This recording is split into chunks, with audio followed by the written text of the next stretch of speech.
नमस्कार प्यारे छात्रों, स्वागत है आपका आज की इस वीडियो में। आज की इस वीडियो में हम सॉल्व करेंगे गणित के 5 महत्वपूर्ण प्रश्न जो कि आपके एग्जाम के लिए बहुत ही महत्वपूर्ण है। तो चलिए फिर शुरू करते हैं पहले क्वेश्चन से।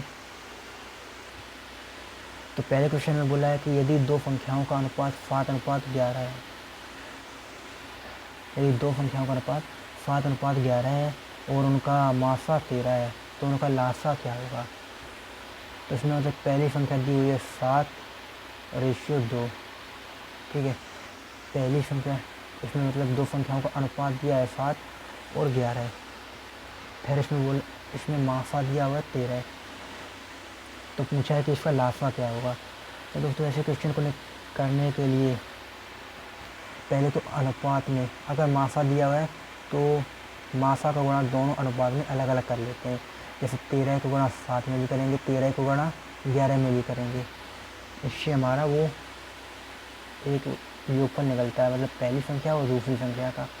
और अगर लासा दिया जाए तो इन दोनों को गुणा करके फिर x बराबर वो निकाल के वो किया जाता है, वो अलग तरीके से किया जाता है। तो चलिए पहले इसे करते हैं कि इसे कैसे किया जाता है। तो पहली संख्या दी हुई है 7, पहली संख्या 7 दी हुई है तो पहले 7 में 13 को गुणा करेंगे। फिर दूसरी संख्या दी हुई 11, तो 11 में 13 का गुणा करेंगे तो इससे निकलेगा 13 इससे करेंगे 13 सत्ते 91, 91। फिर इसका करेंगे। दोस्तों इसमें एक ट्रिक होती है कि अगर 11 के गुणा किसी संख्या में किया जाए तो उसे गुणा नहीं करते हैं, डायरेक्ट ऐसे लिख देते हैं। जैसे 11 गुणा में 13 में करना है 3 के 3 ऐसे लिख देंगे, फिर इन दोनों को जोड़ के लिख देंगे 4 और ये संख्या ऐसे ही लिख देंगे। ये दोस्तों एक ट्रिक होती है गुणा करने की, वो किसी अगली वीडियो में बताएंगे, पहले इसे समझते हैं। तो ये पहली संख्या निकल आई है, ये दूसरी संख्या निकली है। अब दोस्तों इनका एलसीएम निकालना है हमें, तो वही फिर इनका एलसीएम निकाल लेते हैं। 91 और 143, 91 और 143 का एलसीएम निकाल लेंगे तो हमारी वो संख्या का एलसीएम निकल आएगा। तो चलिए निकालते हैं। पहले किससे देंगे, 7 से। तो पहले 7 से डिवाइड करते हैं। तो 7 से करेंगे कितनी बार जाएगा, 13 बार। और 7 में 14, 3 यहाँ पर से बच जाएगा, तो ये तो 7 से डिवाइड नहीं होगा। तो ठीक है, इसे बाद में रखते हैं। फिर देंगे कितने से, 13 से देंगे। 13 से 13 एक बार में डिवाइड हो जाएगा, तो ये एक आ गया। 13 एकम 13, 13 दून और फिर एक कह 13 एकम 13। अब बचा कितना, 11 है। तो 11 1,1। तो हमारा एलसीएम आया कितना, 7, 13 और 11। 7, 13 और 11 तो कितना आएगा, 13 सत्ते 91 गुणा 11। और दोस्तों फिर से 11 गुणा इसमें करना है, तो पहले यहाँ से ले 11 99 और 10 की 11 99 और 100, 100 की 0 हासिल 10, 100 की 0 क्या 100 के सीधे सीधे आएगा। तो ये दोस्तों यही आपका राइट आंसर हो जाएगा, यानी कि 1001 आपका दोस्तों राइट आंसर है। उम्मीद करता हूँ दोस्तों ये क्वेश्चन आपको अच्छी तरह से समझ में आया होगा। और दोस्तों अगर ये क्वेश्चन आपको अच्छी तरह से समझ में आया है तो कृपया वीडियो को पूरा देखें। चलिए फिर सॉल्व करते हैं अगले क्वेश्चन को। तो दोस्तों अगले क्वेश्चन में दिया हुआ है कि 10% प्रतिवर्ष साधारण ब्याज की दर से कोई धन स्वयं का 3 गुना हो जाएगा। 10% साधारण ब्याज की दर से कोई धन स्वयं का 3 गुना हो जाएगा, तो वह कितने सालों में होगा। तो दोस्तों इस क्वेश्चन को सॉल्व करने की एक ट्रिक होती है, जिसमें इसमें दिया है कि 3 गुना हो जाएगा। तो सबसे पहले इधर जितना गुना है, जैसे 3 गुना है 3 गुना का, तो सबसे पहले तो इधर जितने गुना दिया होता है उसका 1 गुना 1 कम कर देते हैं। जैसे 3 गुना दिया हुआ है तो 3 गुना का 1 कम करेंगे 2। ठीक है, फिर उसके बाद जितना प्रतिशत ये दिया होता है इसे बटे में रखते हैं, 3 गुना 2 और गुणा करते हैं 100 का, 100% का। तो ये 0 से 0 चली जाएगी और इसका 2 का गुणा हो जाएगा 20 में, जी 10 में। तो 2 गुणा 20, 2 गुणा 10, 20। 20 आपका आंसर हो जाएगा, 20 साल आपका राइट आंसर हो जाएगा। दोस्तों एक बार फिर से समझा देते हैं इसे कि कैसे करते हैं। तो दोस्तों पहले इसमें बोला गया था कि 10% प्रतिवर्ष साधारण ब्याज की दर से कोई धन स्वयं का 3 गुना हो जाएगा। तो इसमें 3 गुना बोला है, तो 3 गुना में से एक कम कर दें 2, 3 गुना में से एक कम करके लिख दें 2, 2 इधर लिख दिया। फिर जितनी दर कर दी हुई है, जितना प्रतिशत में दर दी हुई है उसी बटे में लिखते हैं। फिर उसके बाद 100 का गुणा करते हैं। तो बस वही हमने किया है, ये दर को इधर लिख दिया है और तीनों में से एक कम करके 2 इधर लिख दिया है और 100 का गुणा कर दिया है।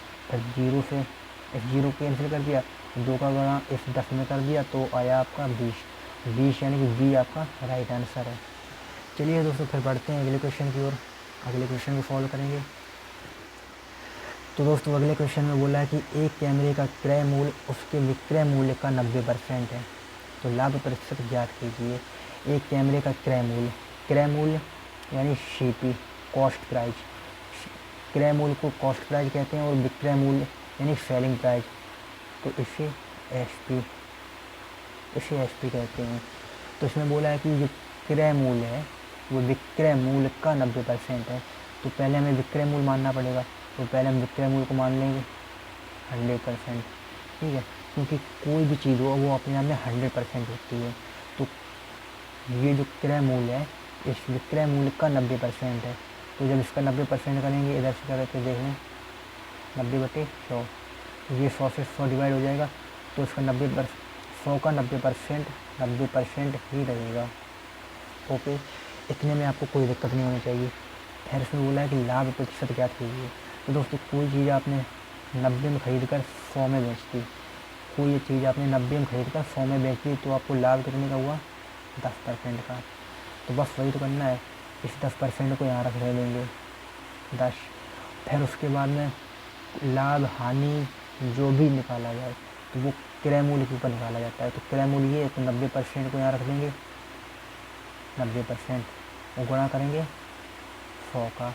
तो बस 1 0 से 1 0 कैंसिल हो गई, 9 को इसलिए डिवाइड करेंगे, कितनी बार आएगा, 9 एकम 9, 1, इधर की 9 इधर हो गई 10 हो गए, फिर से 9 एकम 9, 11, फिर 1 बची तो 1 यहाँ रख देंगे बटे 9, यानी 11 सही 9/11 सही 1/9 आपका राइट आंसर है। ऑप्शन नंबर ए आपका राइट आंसर है। उम्मीद करता हूँ दोस्तों ये क्वेश्चन भी आपको अच्छी तरह से समझ में आया होगा। चलिए फिर अगले क्वेश्चन को सॉल्व करते हैं।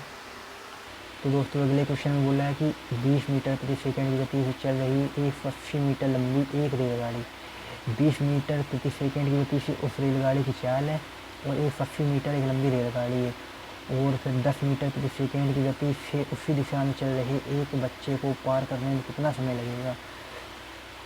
मतलब कि दोस्तों देखो, जैसे इसे इधर थोड़ा डायग्राम बना देते हैं। जैसे 20 मीटर प्रति सेकंड, 20 मीटर प्रति सेकंड की गति से एक रेलगाड़ी इधर साइड चल रही है,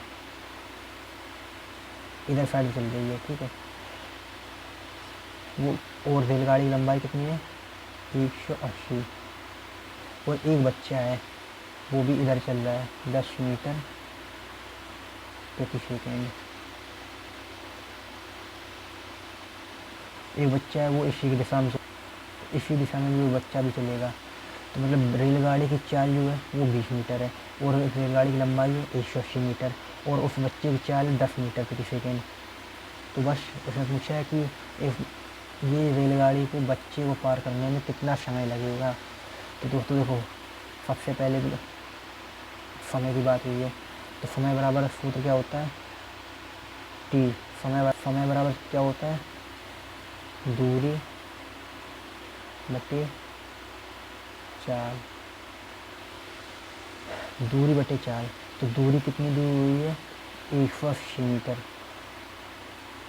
ठीक है। अब चाल दोस्तों कैसे निकालेंगे, जब सेम दिशा में चल रहे हैं, जैसे ये इसी दिशा में चल रहे हैं, ये बच्चा भी इसी दिशा में चल रहा है, तो इन दोनों की चालें घट जाएंगी। नहीं 20 और 10 का अंतर ही लेंगे इधर पे। अगर जैसे ट्रेन इस साइड चल रही है और बच्चा अगर इस साइड चलता तो इन दोनों को जोड़ देते। अगर ट्रेन इस साइड चलती तो बच्चा इस साइड से चलता, तो 20 और 10 को हम जोड़ के लिख देते इधर पे। लेकिन ऐसा नहीं हुआ इधर पे। इधर पे हुआ है कि ट्रेन भी इस साइड से चल रही है, तो बच्चा भी इस साइड से चल रहा है। तो दोस्तों इन दोनों का जो टाइम है वो घट जाएगा 10 मीटर प्रति सेकेंड। दोस्तों क्योंकि मीटर प्रति सेकेंड में तो इससे कोई प्रॉब्लम नहीं होगी। अगर ये किलोमीटर प्रति घंटा में होती है तो इन्हें मीटर प्रति सेकेंड में बदलना पड़ता। तो चलिए फिर ऐसे डिवाइड कर देते हैं। 0 से 0 हुई तो बस 18 सेकेंड दोस्तों आपका राइट आंसर है। 18 सेकेंड यानी डी आपका राइट आंसर है। तो दोस्तों चलिए फिर अगले क्वेश्चन को सॉल्व करते हैं। तो दोस्तों अगले क्वेश्चन में बोला है कि किसी वर्ग की भुजा 1 सेंटीमीटर है, इसके विकर्ण और भुजा का अनुपात क्या होगा। इसके विकर्ण और भुजा का अनुपात। तो सबसे पहले देखते हैं इसे कैसे सॉल्व करते हैं। तो सबसे पहले कि विकर्ण की भुजा के तो वर्ग का विकर्ण निकालना पड़ेगा। तो वर्ग का जो विकर्ण होता है, फॉर्मूला लिखेंगे वर्ग का विकर्ण।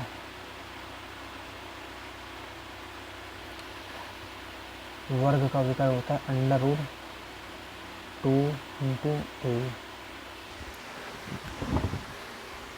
वर्ग का विकर्ण होता है √2 इंटू ए। ए मतलब ये भुजा दी हुई होती है, भुजा को ए कहते हैं, भुजा को ए, ना कि ये ए अलग है और ये भुजा एरिया ये अलग है। चलिए फिर इसे सॉल्व करते हैं। √2 और मल्टीप्लाई करेंगे ये वाला जो ए सेंटीमीटर है इसे इधर रखेंगे तो ए सेंटीमीटर हो जाएगा। ये विकर्ण निकला है। फिर इसमें बोला है कि विकर्ण और भुजा, तो भुजा ये है। क्योंकि दोस्तों अगर मैं इनका अनुपात निकालना है तो अपॉन में करना पड़ेगा, तो अनुपात में अपॉन में करना ही पड़ेगा। ऊपर वाला ये जो दिया है ये विकर्ण दिया है, ठीक है, और ये नीचे भी दिया है, ये भुजा दी हुई है, ये भुजा दी हुई है, ओके, ये भुजा है और ये विकर्ण है। तो √2a विकर्ण है और भुजा दी हुई है a, तो हम a की जगह पर 1 रख दें तो इधर नीचे आएगा √2/8।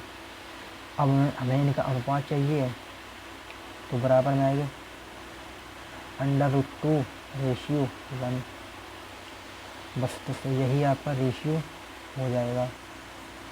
दोस्तों अगर आपको क्वेश्चन समझ में ना आया हो तो आप थोड़ा पीछे करके देख लीजिएगा, ये क्वेश्चन आपको अच्छी तरह से समझ में आएगा। तो दोस्तों अगर आपको ये वीडियो अच्छी लगी हो तो कृपया चैनल को सब्सक्राइब करें और वीडियो को लाइक करें। चलिए बस आज के लिए इतना ही, मिलते हैं अगली वीडियो में, तब तक के लिए धन्यवाद और चैनल को सब्सक्राइब ज़रूर करें।